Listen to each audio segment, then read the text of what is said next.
Hello everyone, मैं श्वेता सिंह आपको थोड़ा सा क्विक रिव्यू देने वाली हूँ थोड़े से आपके हिंदी व्याकरण के लिए। छोटे छोटे से कुछ ऐसे जिसमें बच्चे बहुत बार अटकते हैं, ठीक है, जो हम पहले भी थोड़ा सा पढ़ चुके हैं उसको थोड़ा सा और रिवाइज कर लेते हैं। यहाँ स्टार्टिंग से लेके हम आते हैं। सबसे पहले आप देखो कि बहुत सारे बच्चों को कंफ्यूजन होती है कि हम पहले देखेंगे क्या, हम देखेंगे कि संज्ञा क्या होती है इसमें, ठीक है, संज्ञा हमारी। उसके बाद संज्ञा क्या है? संज्ञा मैंने आप लोगों को पहले भी बताया था कि वस्तु व्यक्ति, ठीक है, वस्तु व्यक्ति स्थान भाव, वस्तु व्यक्ति स्थान भाव गुण, वस्तु व्यक्ति स्थान भाव गुण। जो भी भाव आपके मन में उत्पन्न होता है वही भाव आपका वस्तु व्यक्ति स्थान भाव गुण आदि का जो बोध कराते हैं, आदि का जो आप बोध कराते हैं ऐसे शब्द, ठीक है, ऐसे शब्द आदि का बोध जो कराते हैं, बोध कराने वाले शब्द, बोध कराने वाले शब्द क्या कहलाते हैं? आपकी संज्ञा कहलाते हैं। शब्द संज्ञा कहलाते हैं, ठीक है, आपके क्या कहलाते हैं? संज्ञा कहलाते हैं। देखिए इसके बाद आते हैं हम कौन कौन से शब्द, जैसे एग्जांपल देख लीजिए, जैसे आपका बताया था मैंने आपको, जैसे राम, ठीक है, ये किसी के नाम का बोध करा रहा है। दिल्ली किसी स्थान का बोध करा रहा है, ठीक है, किसी स्थान का बोध करा रहा है। वस्तु जैसे आपकी मेज हो गई, ये किसी वस्तु का बोध करा रहा है। इसके बाद आता है आपका भाव, ठीक है, भाव आपका क्या है? मिठास जैसे है, आपके मन में भाव उत्पन्न हो रहा है। इसके बाद आपका जो गुण है, आप कैसे हो? ईमानदारी, क्या हो आप? ईमानदार हो, ये आपका गुण बताया गया है। इसमें क्या है? आपका ये गुण बताया गया है, तो ये सब आपके क्या है? आपकी ये संज्ञा कहलाती हैं, ठीक है, आपकी ये संज्ञा कहलाती हैं। बहुत सारे बच्चों को इनमें प्रॉब्लम्स होती हैं कि कहाँ होती हैं कि जो भाव और जो गुण होते हैं उनमें बहुत सारे बच्चों को बहुत सारी दिक्कतें होती हैं। लेकिन वो आप थोड़ा सा ध्यान रखिएगा यहाँ पे कि जो मिठास होता है वो भाव आपके कहाँ उत्पन्न होते हैं? आपके मन में उत्पन्न होते हैं। गुण आपके दिखाई नहीं देते लेकिन वो पहचाने जाते हैं। आप अच्छे हो, आप बुरे हो, या आप ईमानदार हो, या आप बेईमान हो, ये आपके क्या हो जाते हैं? ये आपके गुण हो जाते हैं। अभी देख लीजिए, हमने आप यहाँ पे संज्ञा देखा।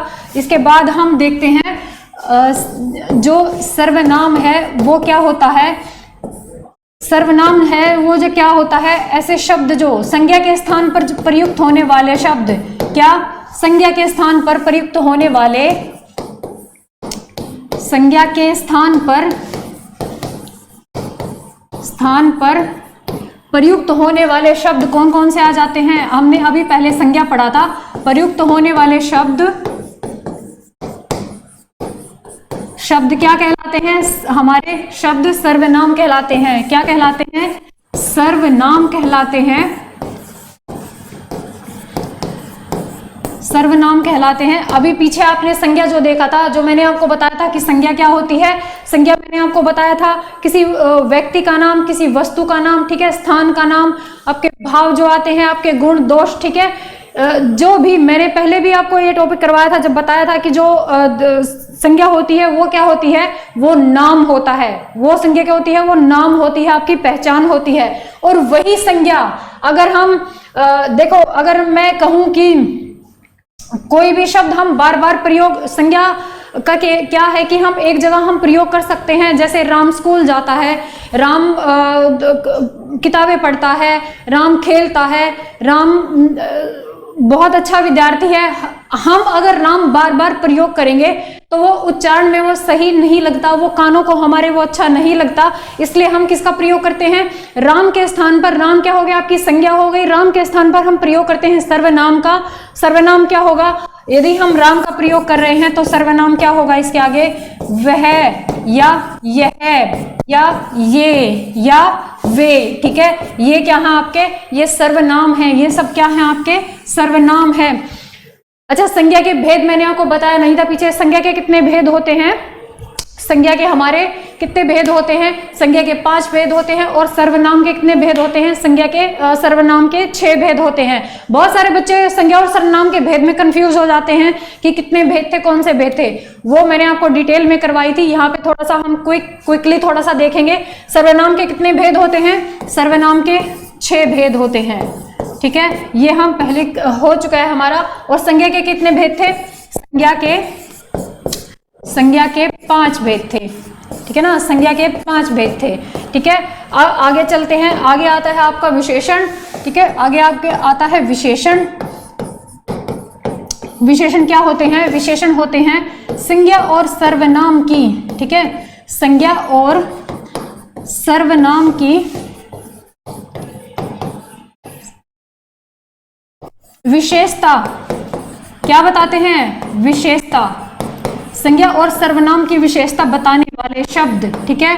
संज्ञा और सर्वनाम की विशेषता बताने वाले शब्द क्या होते हैं? वो विशेषण होते हैं। शब्द विशेषण कहलाते हैं, ठीक है। विशेषण कहलाते हैं। तो अभी देखिए, जो विशेषण है वो क्या है? हमने अभी पढ़ा था, संज्ञा पढ़ा था, हमने सर्वनाम पढ़ा था। संज्ञा किसी का नाम, सर्वनाम क्या? जो संज्ञा के स्थान पर प्रयुक्त होने वाले शब्द। जैसे राम है, अगर हम राम के स्थान पर प्रयोग करेंगे तो वह, यह, ये और वे, ठीक है। इसके बाद आपका जो विशेषण आता है, विशेषण किसकी विशेषता बताएगा? संज्ञा और सर्वनाम की विशेषता बताता है कि जो राम है वो कैसा है, ठीक है। या यह लड़का है तो वो कैसा है, ठीक है। अभी देखो, जैसे हम यहाँ पे संज्ञा ले लेते हैं कि संज्ञा है जैसे राम, ठीक है ना। राम क्या है? तेज दौड़ता है। राम क्या है? तेज दौड़ता है। तो इसमें राम की विशेषता क्या बताई गई है? उसका तेज दौड़ना, ठीक है। ये क्या हो गया आपका? विशेषण। ये क्या हो गया आपका? विशेषण, ठीक है। और अगर मैं यहाँ पे लिख दूं कि राम क्या है? वो बहुत तेज दौड़ता है। राम बहुत तेज दौड़ता है। तो ये बहुत, ऐसे वाक्य कई बार आ जाते हैं। तो ये बहुत क्या हो गया? कुछ ऐसे शब्द आपके होते हैं जो विशेषण की भी विशेषता बताते हैं। ऐसे शब्द जो विशेषण की भी विशेषता बताते हैं वो क्या होते हैं? वो होते हैं आपके प्रविशेषण। वो होते हैं आपके प्रविशेषण। देखिए, यहाँ पे विशेषण क्या है? तेज है। तो तेज की भी यहाँ विशेषता और बताई जा रही है कि बहुत तेज, बहुत तेज। यहाँ अगर बहुत शब्द ये आ गया है तो ये क्या है आपका? ये है प्रविशेषण। और ये किसकी विशेषता बता रहा है? विशेषण की भी विशेषता यहाँ पे बताई जा रही है। ऐसे शब्द जो विशेषण की भी विशेषता बताते हैं। एक और आता है आपका विशेष्य। विशेष्य क्या होते हैं? इसमें काफी बच्चे अटकते हैं। विशेष्य क्या होते हैं? जिसकी विशेषता बताई जाए। विशेष्य क्या होते हैं? जिसकी विशेषता बताई जाए। जिसकी विशेषता बताई जाए। विशेषता बताई जाए। जिसकी विशेषता बताई जाए अर्थात कौन? जिसकी, किसकी विशेषता बताते हैं? संज्ञा और सर्वनाम की। जिसकी विशेषता बताई जाए। विशेष्य क्या होते हैं? विशेष्य क्या होते हैं? संज्ञा को ही विशेष्य कहा जाता है। क्या कहा जाता है? संज्ञा को ही विशेष्य कहा जाता है। क्योंकि विशेषता हमेशा संज्ञा या सर्वनाम की बताई जाती है, इसलिए क्या हो गया? विशेष्य। जिसकी विशेषता बताई जाती है अर्थात संज्ञा की विशेषता बताई जाती है। और विशेषता कौन बताते हैं? विशेषण। इसलिए जो विशेष्य होते हैं वो होते हैं एक तरीके से संज्ञा शब्द, ठीक है। क्योंकि विशेषता तो किसी संज्ञा और सर्वनाम की ही बताई जाएगी ना। तो देखिए, विशेष्य और विशेषण और प्रविशेषण, इन तीनों में बहुत कंफ्यूजन रहता है। अगर विशेषण की विशेषता बताता है तो वो हो गया प्रविशेषण, ठीक है। और जिसकी विशेषता बताई जाती है वो हो जाता है आपका विशेष्य, ठीक है। तो ये था हमारा विशेषण। और विशेषण के भेद कितने होते हैं? विशेषण के भेद बताइए कितने होते हैं? विशेषण के भेद 4 होते हैं, ठीक है। विशेषण के कितने भेद होते हैं? विशेषण के 4 भेद होते हैं। संज्ञा के कितने बताए थे? संज्ञा के हमने बताए थे 5, सर्वनाम के 6 और विशेषण के 4 भेद होते हैं, ठीक है। इसके बाद इसके बाद हमने आपको करवाया था कि समास बहुत बच्चों को रहता है, इसमें भी क्या होता है समास। समास का अर्थ क्या होता है? संक्षेप। समास का अर्थ क्या होता है? संक्षेप।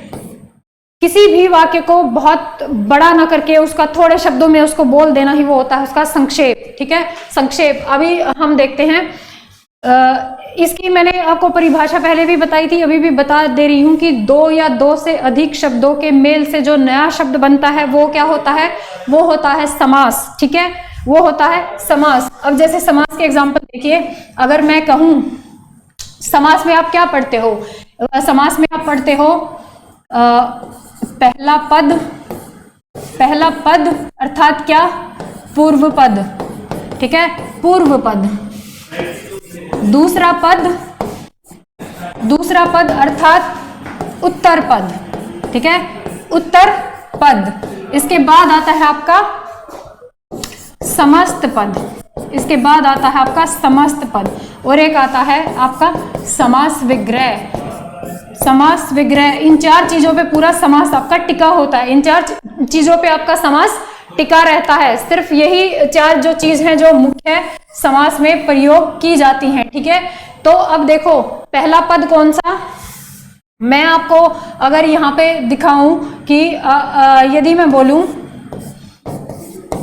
राजा का कुमार, ठीक है, राजा का कुमार, ये है आपका समास विग्रह। ये है आपका समास विग्रह। यदि मैं इसका समस्त पद बनाऊं तो क्या बनाऊंगी? राजकुमार। ये हो जाता है आपका राजकुमार। ठीक है, इसमें आपका जो है राज जो है ये आपका पहला पद है और कुमार आपका दूसरा पद है। ठीक है, तो देखिए ये हमने आपका क्विक रिव्यू थोड़ा सा आपको बताया था कि क्या होता है संज्ञा, सर्वनाम, विशेषण, समास। ठीक है, तो आप बस समास में ध्यान रखिए ये चार चीजें, और आपको सबसे जरूरी बात, आपको समास का विग्रह करना आना चाहिए। तो आज के लिए बस इतना ही। चलिए ठीक है, फिर मिलते हैं दूसरी क्लास में।